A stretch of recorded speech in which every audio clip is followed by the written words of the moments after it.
everybody, and welcome to the absolute middle of nowhere. We are currently in a spot near Melville, Montana. If you're saying, where's Melville? You're right. We are on our way to another part of the middle of nowhere, Montana called Larsland, where I'm picking up a tool that I'm very, very excited about. It's not the normal kind of tool that I'm into. You guys know, like power hammers and vices and anvils and machining machines. This is a 1968 International 1-ton pickup truck. I found this thing on Facebook Marketplace a couple of days ago, and it just worked out right for me to go up there and have a look at it. I've got the trailer, so hopefully, if it's as nice as it looks, we're gonna bring it home with us. I've got my road trip and gum in, so let's get back on the road.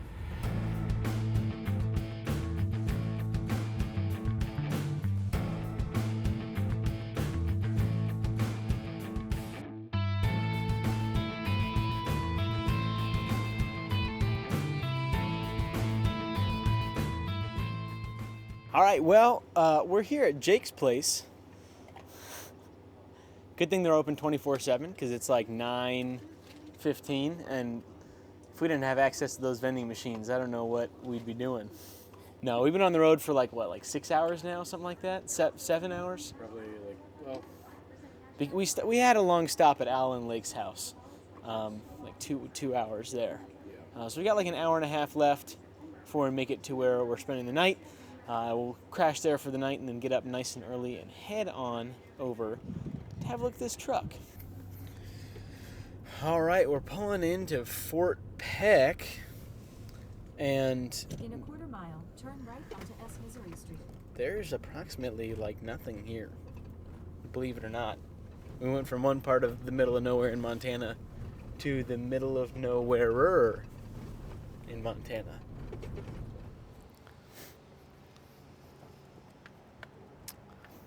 Well, it's the morning now here in Glasgow, Montana.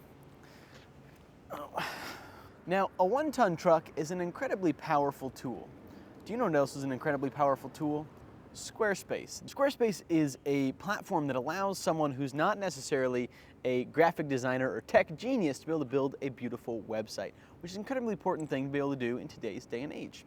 Now, social media is great, but it is not the only way. It's really important, in my opinion, to have a professional landing page for people to be able to find you, something to have on your business cards apart from just some social media. And Squarespace is a great tool to be able to do that, because not only can you have galleries that are pre-laid out, you can sell products both physically in person through a point of sale system or online through their platform. They make it very easy to be able to do that also. It's not a long process. It only takes a minute or so to be able to upload a new product onto your site.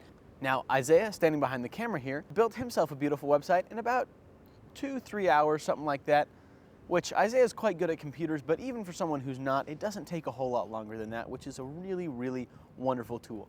I know a lot of people who pay website builders an awful lot of money to have pretty mediocre websites, and I just don't think that that's the move. When you can go to squarespace.com/Will Stelter for 10% off your first purchase of a website or a website domain, and you can see how easy it is to build yourself a beautiful website. Thank you, Squarespace, for sponsoring today's episode. With that, let's go check out this truck.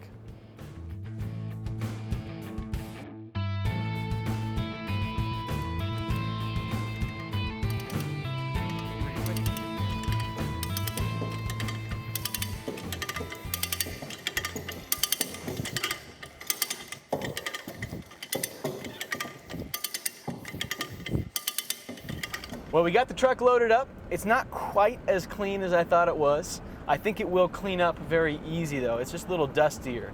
And there's a couple of smaller nicks and whatnot that didn't show in the pictures, but I think that we'll be able to get it tuned up and looking really good and hopefully be able to turn it into quite a functional truck. But for now, let's get back to Bozeman before we pour over the whole thing.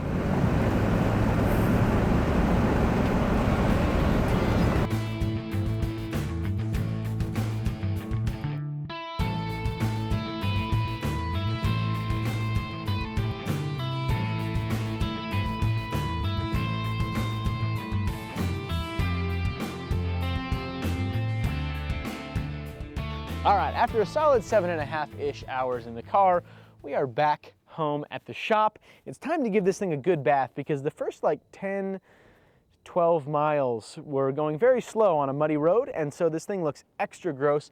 Plus, it was in a very dusty shop for a very long time. So let's get this thing hosed off, and then we'll give a rundown of what's going on and what we need to do and why this thing is so freaking cool.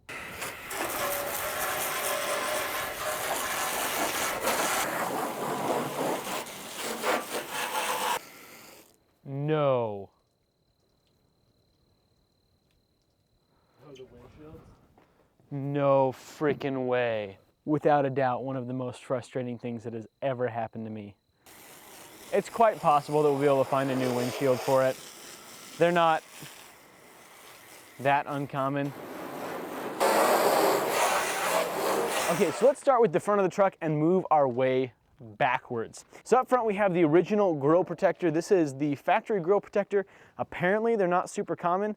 I haven't seen, I think, any other photos of them in the research that I've done on these machines. So I think that's gonna stay, not totally sure. I kind of like the look, but I'm not 100% sure. I'll be able to decide later on. It's a bolt-on system, and so it's fairly easy to take off if I decide that I don't want it on there. Then the actual grille itself is relatively clean. Looks like some of the paint on the grille has been worn off just from debris and whatnot on the road. That's not a huge deal. That'd be an easy fix if I wanted to clean that up. Then it does not have any headlights. Those are an easy eBay find, thankfully. They still make them for this truck. Then we've got a little bit of a broken piece over here. Again, I think that's something that's not super hard to find. There are a lot of these trucks around on old farms and whatnot, and I'm sure that there are a couple in the scrap yards nearby. After that, we've got what looks like, I'm guessing, an engine block heater here. That'll be kind of nifty in the winter, although I think it's probably going to stay in the garage the whole time, so that might not be super necessary. The rest of the front of the truck is pretty dang nice. There's a little bit of a ding right here. Thankfully, I own a hammer. Be able to sort that out. And then, yeah, the hood and the rest of it is super clean. Got a cool tag over here. It is unfortunately missing on the other side. That's, again, a piece that I'm going to look for. Hopefully I'm able to find it, but it's not the end of the world if I can't. Got the tires here. The front tires both have dry rot on them, these kind of gnarly cracks. Not to mention, they've got these split rims, the Widowmakers. So I've got a buddy who told me another vehicle that has the same bolt pattern that I could maybe pull some wheels off of when I'm out and about looking for stuff. So I'm definitely gonna have to replace those front wheels. Then we've got the side here, we've got the Western Implement. This was the company that sold it originally. The keychain with the key on it has Western Implement on that as well. It'd be cool to figure out how to restore that. Not totally sure if I can. That's kind of a funky old sticker. It's on the other side too though. Then we've got our mirrors. The mirrors are super clean. They're aluminum and they'll just need a little bit of cleaning up to make them look nice and pretty. The antenna's still there. That's cool, on like a funky little weird rubber ball. On the other side, we've also got our Western Implement sticker, the International Harvester logo. We've got a little bit of like a funky, I don't know what this is, overspray from something like that. Yeah, hard to say if it'll come off or not. I'm not super duper worried about it. It doesn't look great. It doesn't stand out terribly either. And then we have the remnants of some old stickers. I'm not sure what it said on the top. It looks like maybe a designation code of some sort, and then GVW 10,000. That's not true because the sticker on the inside of the door here says that it's actually 8800 GVWR before you void the warranty. Then we've got a little bit of a weird fitment issue here with the door. It looks like it was bumped at some point. Fortunately, the way that it bolts on, I think that I'll be able to fix this issue with a hammer inside here. The door closes easy, opens easy. It doesn't lock with the key.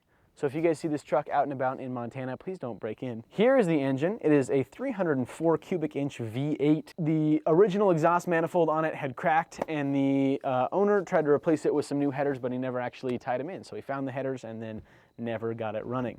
I don't know a whole lot about engines. I don't know a whole lot about working on cars. I'm very excited to learn, and it seems like this is gonna be a good candidate to learn on. I didn't really know what I was looking at in here. Nothing was screaming that it was too bad to me. The owner seemed like a nice guy, so hopefully he wasn't screwing me over. If he was, then I'll just put a new engine in it because it would be fun to have more power.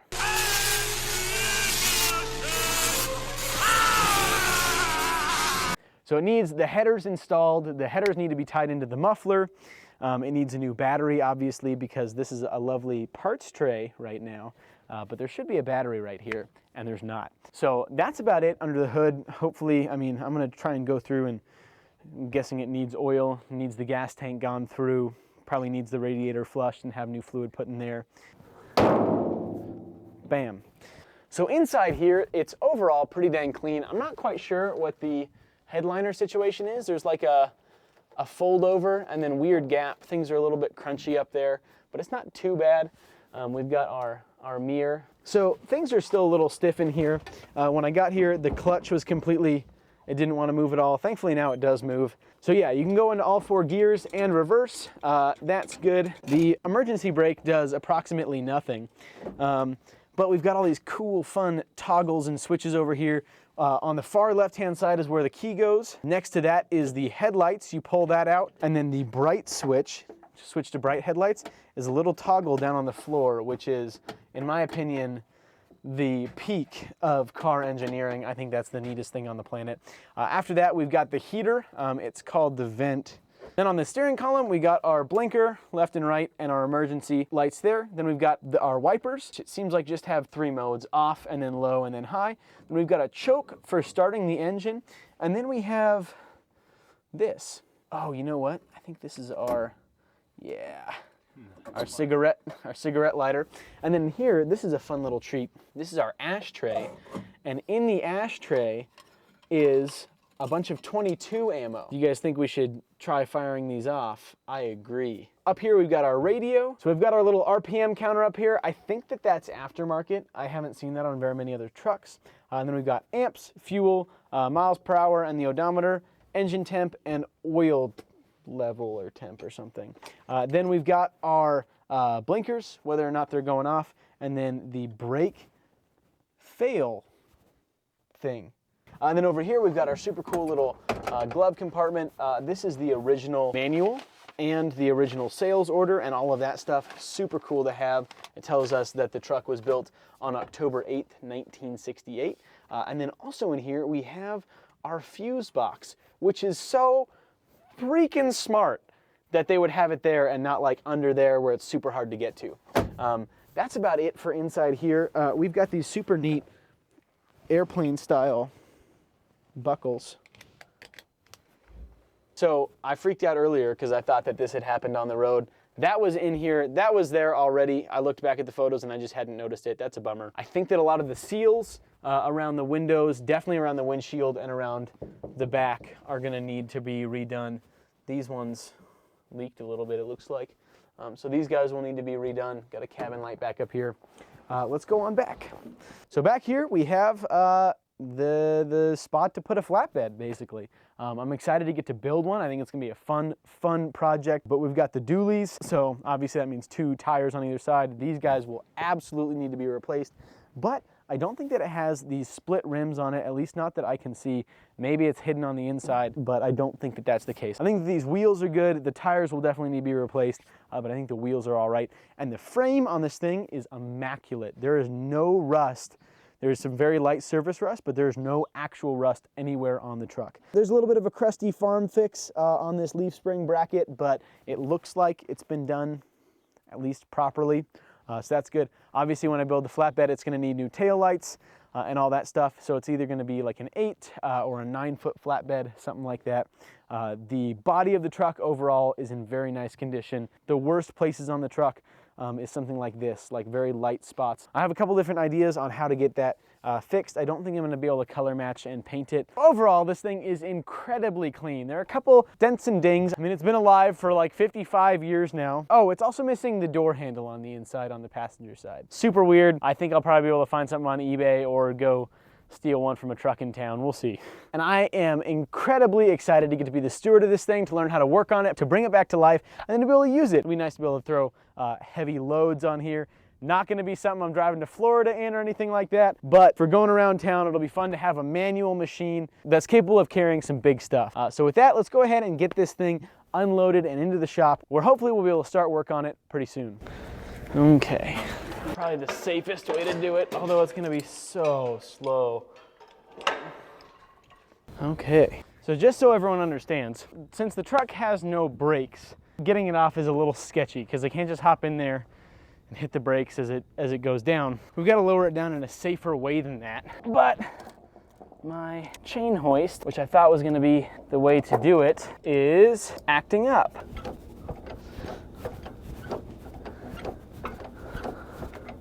Sketchy.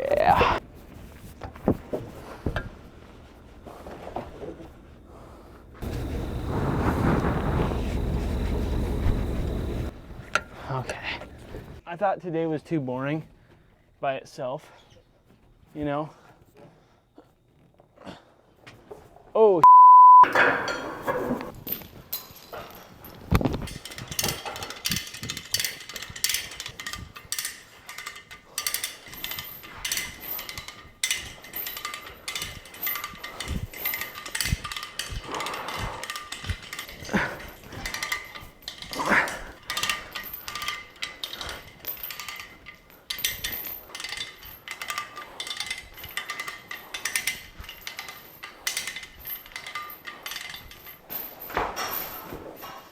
yeah, I don't like how close it is over there now.